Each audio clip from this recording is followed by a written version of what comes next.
I've been working in the motion picture industry for over 35 years now on over 40 feature films.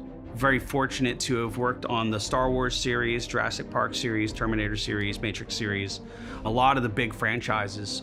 My name is Fawn Davis. I am production designer on Gods of Mars and the founder of Fonco Studios. We do everything from design and development through photography, but we specialize in the unusual. We do a lot of robotics, and we do creatures, and we do miniatures and crazy special effects. It's become a place to come for the things you can't get anywhere else.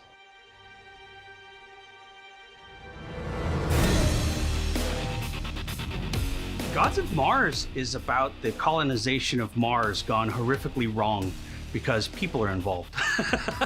You know, like most science fiction, I guess. On the production design side, there's a lot of spacecraft, there's robots, there's all the exciting things that I love to design. You know, we're making this movie at the epicenter of so many new technologies. In the design process, we're using 3D printing, we're using 3D scanning, we're using all the cutting edge software. The Stratasys J55 fits into our workflow as the ideal printer. We're getting really high quality parts, some of the best quality parts I've ever seen, but now they have combined that quality with printing in color. And that's a huge game changer. Take that darker green. Yeah, just a pinch darker, not a whole lot. Okay. Yeah, because this is about perfect. So we want this to be darker and that to be darker. Okay. And then we'll print it and then we'll see what that looks like, and I think it'll be perfect. What happens is Elliot cleans up the model and applies the texture and geometric data, and we import it into GrabCAD, and we have all the color and the textures, like all the rust and all the bumps and the bolts and everything. These printers are great because they actually print in CYMK, so you can get Pantone accurate colors. You know, when I work with that machine, I could tell that's the future of 3D printing for sure. I was looking at this helmet and I thought, you know, we could do a lot better. This is a science fiction movie.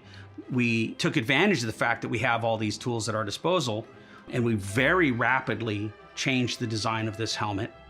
The first thing we did is we did a 3D scan of this with the Artec EVA scanner. It's taking photos 11 frames per second. As I rotate around, it's compiling all those images together to give us a really high definition 3D model with both the color and the texture. So the scan data comes in as point cloud data, which it converts to polygons.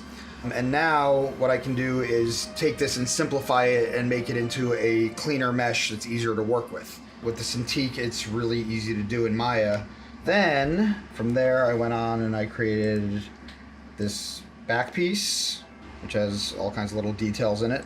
And all this was extracted exactly from the original helmet, so now we have these parts that can be exported and printed on the J55. And this is a compound curve. This is one of the most complex shapes you can try to adapt a part to, and they fit flawlessly.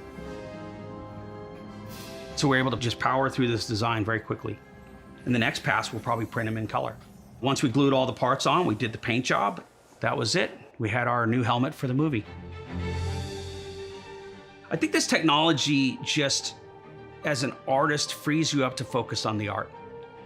To have that repeatability, to have that accuracy, those are all things that eliminate the need to mold and cast parts. It eliminates the need to do finish work on parts.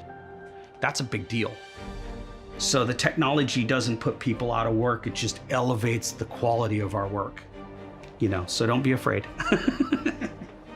The marriage between Stratasys and Fonco Studios is a good one because they are an innovator. They're pushing their technology to the limit, and that's exactly what we need to do. It's exactly what we do every day.